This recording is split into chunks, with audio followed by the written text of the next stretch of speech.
आज जी आपण रेसिपी करणार आहोत ती अगदी लहान मुलांपासून मोठ्यांपर्यंत सगळ्यांना आवडेल अशीच रेसिपी आहे पालक चिकन. सुरू करूया. पालक चिकन बनवण्यासाठी मी इथे 350 ग्रॅम एवढं चिकन घेतले. ते एका बाउलमध्ये काढून घेऊया. चिकन आता आपल्याला मॅरिनेट करून घ्यायचं आहे. त्यासाठी 1.5 टेबलस्पून आलं, लसूण, मिरची आणि कोथिंबीर ह्याची पेस्ट घेतली आहे. 1 टीस्पून धणे जिरे पावडर, 1 टीस्पून गरम मसाला, 1 टीस्पून काळी मिरी पावडर, मीठ चवीप्रमाणे, 3 टेबलस्पून दही, 2 टेबलस्पून ही कांद्याची पेस्ट करून घेतलेली आहे आपण, 1 टेबलस्पून टोमॅटोची पेस्ट आणि 4 टेबलस्पून एवढी आपल्याला पालकाची पेस्ट घालायची आहे. हा पालक फक्त ब्लांच करून घेतलेला आहे आणि त्याची पेस्ट केलेली आहे. पालक इथे मी अगदी 2 ते 3 मिनटं गरम पाण्यात उकळवून घेतलेलं आहे. त्यानंतर त्यात थंड पाणी घालून त्याची पेस्ट केलेली आहे. आता हे सगळं आपण व्यवस्थित मिक्स करून घ्यायचं आहे आणि अर्धा तासासाठी बाजूला झाकून ठेवायचं आहे.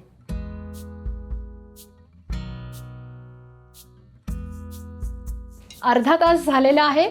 आपलं मॅरिनेशन छान झालं आहे. पण इथे एक मला सांगायचं आहे की जर का तुम्हाला हे चिकन 10 ते 15 मिनटात करायचं असेल तर हे मॅरिनेशन आदल्या दिवशी करून फ्रीजमध्ये ठेवू शकता की 10 मिनटात आपलं चिकन रेडी होईल. गॅस ऑन करूया. मी इथे एक कुकर घेतलेला आहे. चिकन आज आपण कुकरमध्ये करायचं आहे. 2 टेबलस्पून एवढं तूप घ्यायचं आहे. इथे मी काही खडे मसाले घेतलेले आहेत. तमालपत्र आहे, काळी मिरी, लवंग आणि दालचिनी. समजा एखादा यातला जिन्नस घरात नसेल तरी काहीही काळजी करायची नाही आहे, कारण आपण चिकनमध्ये गरम मसाला ऑलरेडी घातलेला आहे. तर आता हे जे खडे मसाले आहेत ते आपण तुपात फोडणीला घालूया. आता हे जे मॅरिनेट केलेले चिकन आहे ते घालूया. चिकनमध्ये आपण जास्त पाणी घालायचं नाही आहे. अगदी 2 ते 3 टेबलस्पून एवढंच पाणी घालायचं आहे.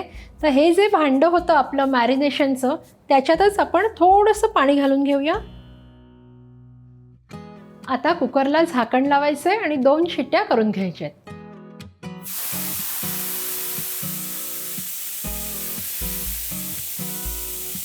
कुकरला 2 शिट्ट्या आलेल्या आहेत आणि आपलं पालक चिकन तयार आहे.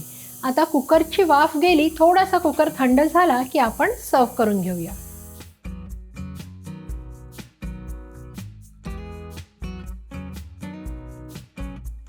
तर तयार आहे आपलं पालक चिकन. आहे की नाही अगदी सोपी, न्यूट्रिशनल आणि तरीही टेस्टी अशी रेसिपी. नक्की करून बघा आणि मला कळवायला विसरू नका. अशाच छान छान रेसिपींसाठी पाहत रहा रुचकर मेजवानी.